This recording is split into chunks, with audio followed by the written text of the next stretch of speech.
देखिए, आज हम पढ़ाएंगे बजट।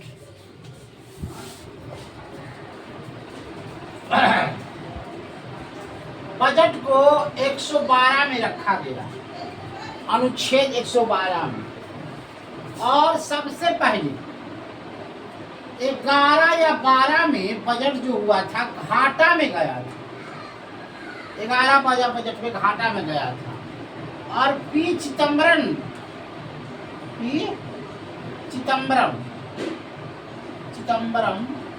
इस पर जो है सबसे पहले बजट को पेश किए थे, पी चिदम्बरम। और बजट तो भाई बहुत दिन से तय है। हम आपसे ये पूछते हैं कि टैक्स आप लोग देते हैं कि नहीं? एक घास गढ़ने वाली टैक्स देती है, एक गाय चराने वाला टैक्स देता है, एक रिक्शा चलाने वाला टैक्स देता है। ये सभी टैक्स के दायरे में आता है। और एक नौकरी देने वाला जो टैक्स देता है उससे ज़्यादा टैक्स आम जनता देती है। रिक्शा चलाने वाला देता है, अति करने वाला देता है। खैर उस पर हम नहीं जाएंगे।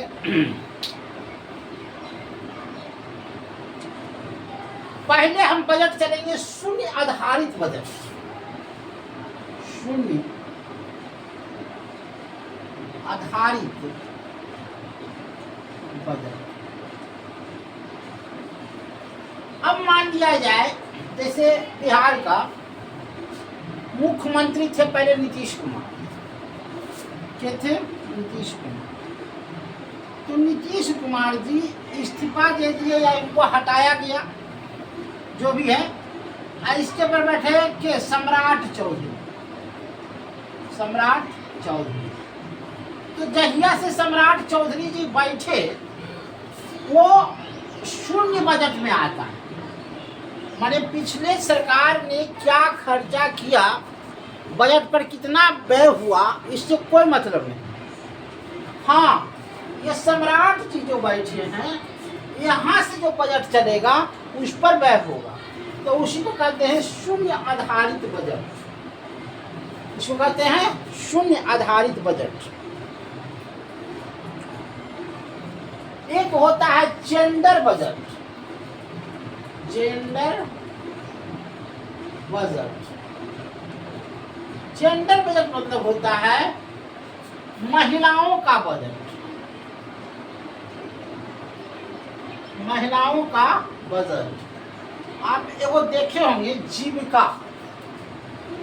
जीविका जीविका पर जो नीतीश कुमार जी थे उस जीविका के महिलाओं को 10-10 हजार रुपया दे दिए। क्या दे दिए? 10-10 हजार रुपया कि तुम करो रोजगार, तुम करो व्यवसाय। महिला को दिए, जेंट्स को नहीं दिए।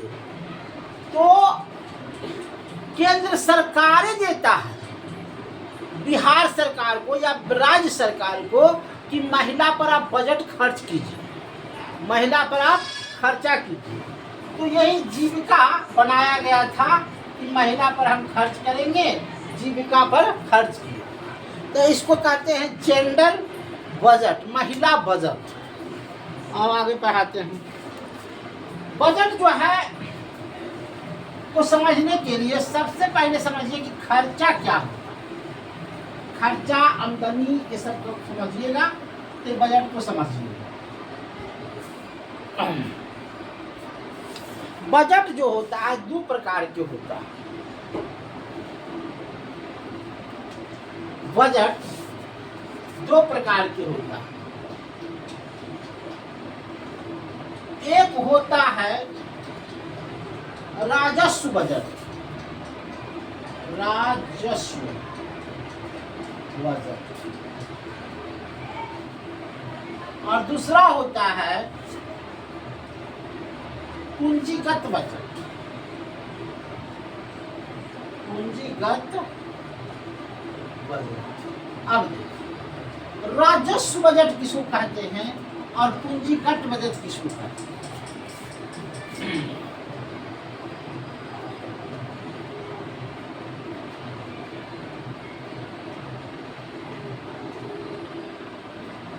राजस्व बजट, जैसे आयकर, ये राजस्व बजट है।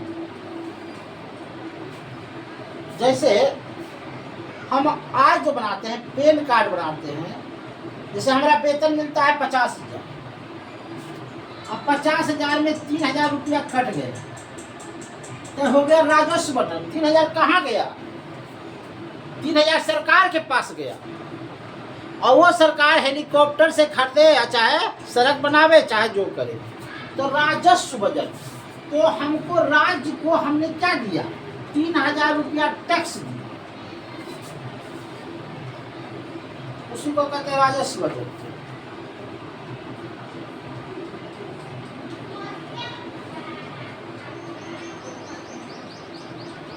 एगो होता है सेवा कर बजट, सेवा कर बजट, इसको कहते हैं ब्याज के साथ जुर्माना, ब्याज के साथ जुर्माना जो भरना पड़ता है उसको कहते हैं सेवा कर। जैसे हम लिया, आप मोटरसाइकिल ले जा रहे हैं, कोई चालान काट दिया, तो चालान काट दिया मान ले 1,000 का, तो 1,000 जुर्माना क्या हुआ?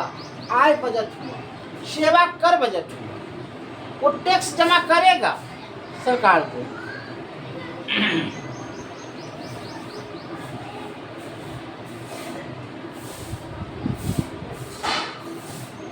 राजस्व व्यय बजट, 1,000 राजस्व व्यय बजट। अब देखिए इसमें क्या है, जैसे वेतन देते हैं, राजस्व वेतन, पेंशन देते हैं, पेंशन होता है। उसी तरह से सब्सिडी कटता है, नहीं कहता है कि 100 रुपया में 10 रुपया सब्सिडी कट गया। जैसे हम गैस लेते हैं 900 रुपया में 250 रुपया सब्सिडी कटता है। तो ये सब होता राजस्व व्यय बजट में आता है, ये सब आता है राजस्व व्यय बजट में आता है। एक होता है पूंजीगत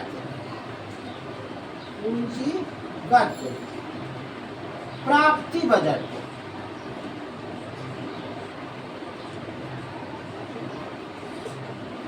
पूंजीगत प्राप्ति बजट में क्या होता है?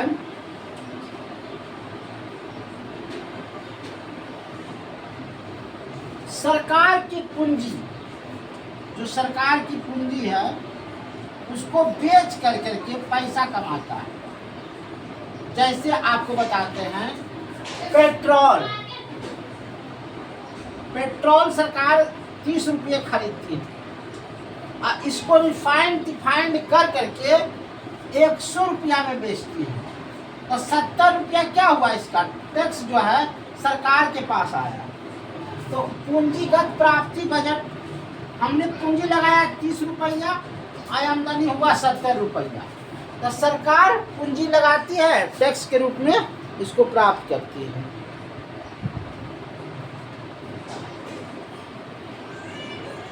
पूंजीगत व्यय,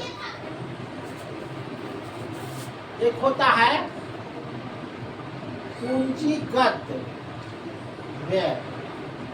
अब देखिए सरकार ने हॉस्पिटल बनाया, क्या बनाया? हॉस्पिटल।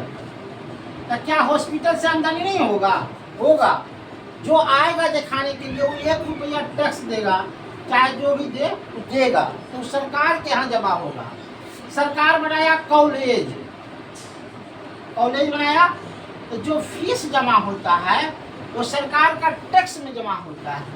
सरकार बनाया स्कूल में जो बच्चा एडमिशन लेता है उसका टैक्स जो जमा होता है वो सरकार के जमा होता है। तो यहाँ सरकार पूंजीगत व्यय करता है और यहाँ कॉलेज यहाँ निकालता है, तो इसी को कहते हैं पूंजीगत व्यय टैक्स। अब आइए निकाल देते हैं।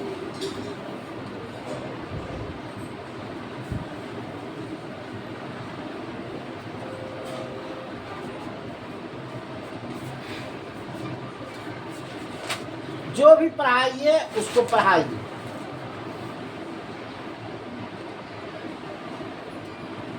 राजस्व घाटा पे, राजस्व घाटा, जैसे मान लिया हमको 200 रुपया आमदनी है, राज्य को 200 रुपया आमदनी है, आमदनी हो गया, अब खर्चा है 300 रुपया, तो 100 रुपया तो घाटा लगा सरकार को, तो इसमें राजस्व को घाटा लगा। जैसे सरकार के पास 200 रुपया आमदनी है और खर्चा है 300 रुपया, तो 100 रुपया घाटा लगा ना, तो राजस्व घाटा।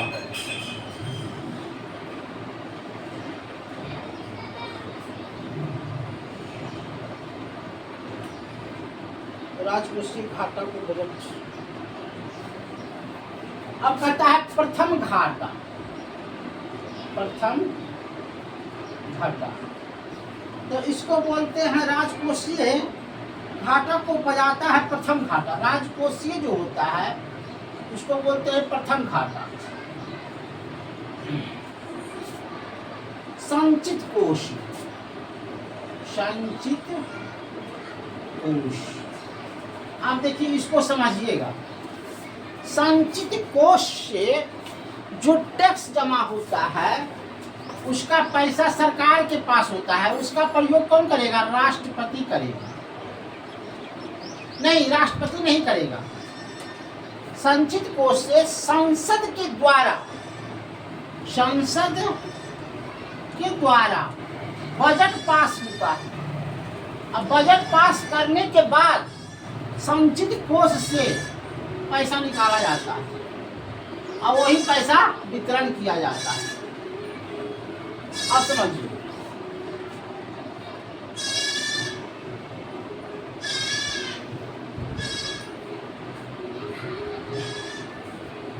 एक होता है सार्वजनिक खाता, सार्वजनिक खाता, इसमें टैक्स का पैसा होता है। इसमें सरकार के पास इस सार्वजनिक खाता में होता है कि राष्ट्रपति साइन करेगा और तब निकलेगा। बिहार में राज्यपाल साइन करेगा तब निकलेगा।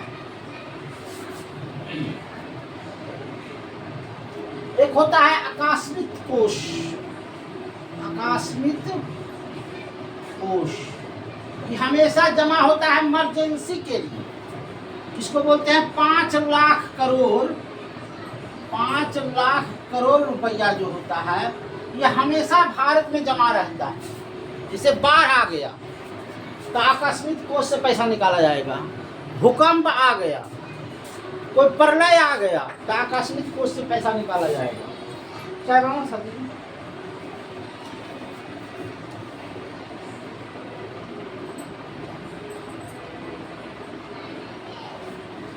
भारतीय कर प्रणाली होता है, भारतीय कर प्रणाली, इसमें क्या होता है?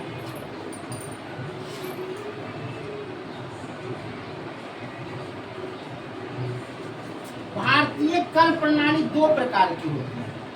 एक होता है प्रत्यक्ष कर और एक होता है अप्रत्यक्ष कर। अप्रत्यक्ष कर, अप्रत्यक्ष कर किसको बोलते हैं? प्रत्यक्ष कर। अब जैसे हम वेतन उठाए और उससे डायरेक्ट टैक्स कट गया तो हो गया प्रत्यक्ष कर।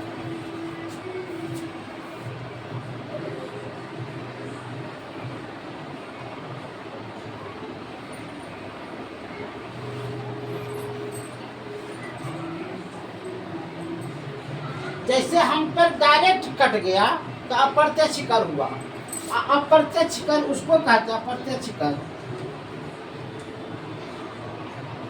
जैसे हमको बिस्कुट खाए, मैंने पार्ले जी खाए, तो पार्ले जी खाए 10 रुपया में, तो 3 रुपया टैक्स किसको दिए? कंपनी वाले को दिए। तो ये हो गया अप्रत्यक्ष कर। 7 रुपया हम दिए किसको, जो गेहूँ किसान को है उसको दिए। 3 रुपया टैक्स हम कंपनी वाले को दिए, तो अप्रत्यक्ष कर हुआ। जैसे ये पेन खरीदे 10 रुपया में, तो 2 रुपया टैक्स हम क्या दिए, कंपनी वाले को दिए, जो ये कंपनी बनाता है उसको दिए, और 7 रुपया अति हुआ, तो अप्रत्यक्ष कर हो गया।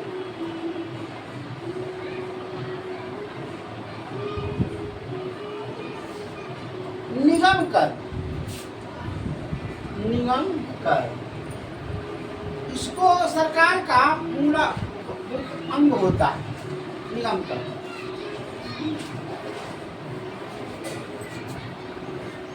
उपहार कर, क्या देखिए, उपहार कर।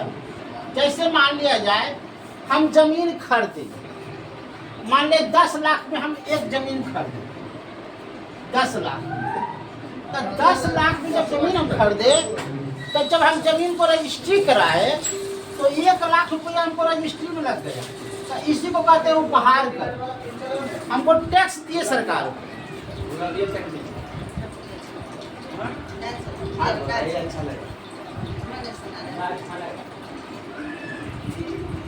अब होता है SST कर, समझिएगा, प्रतिभूत स्टॉक एक्सचेंज प्लान मूल्यांकन करा। जैसे मान लीजिए कोई ब्रांड है, मान लीजिए ब्रांड है, इस जगह है कि स्मार्ट ब्रांड है, स्मार्ट का टीवी खरीदे, है ना, तो स्मार्ट जहाँ लिखा हुआ है वो स्मार्ट टैक्स लग गया। स्मार्ट जो कंपनी है उस ब्रांड के टैक्स पर कट गया, तो उसी को कहते हैं SST केस।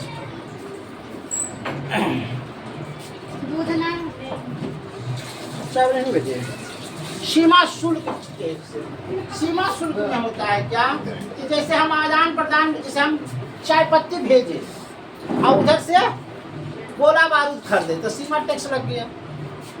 उत्पादन शुल्क, जैसे मान लीजिए पेट्रोल हम उत्पादन किए, बाहर से लाए पेट्रोल उत्पादन किए तो सीमा शुल्क हो गया। मूल्य बाधित कर VVT, 1 अप्रैल 2023 को मूल्य बाधित कर लगाया गया था VVT। आज तक इतना ही कर सके। हाँ, ठीक है।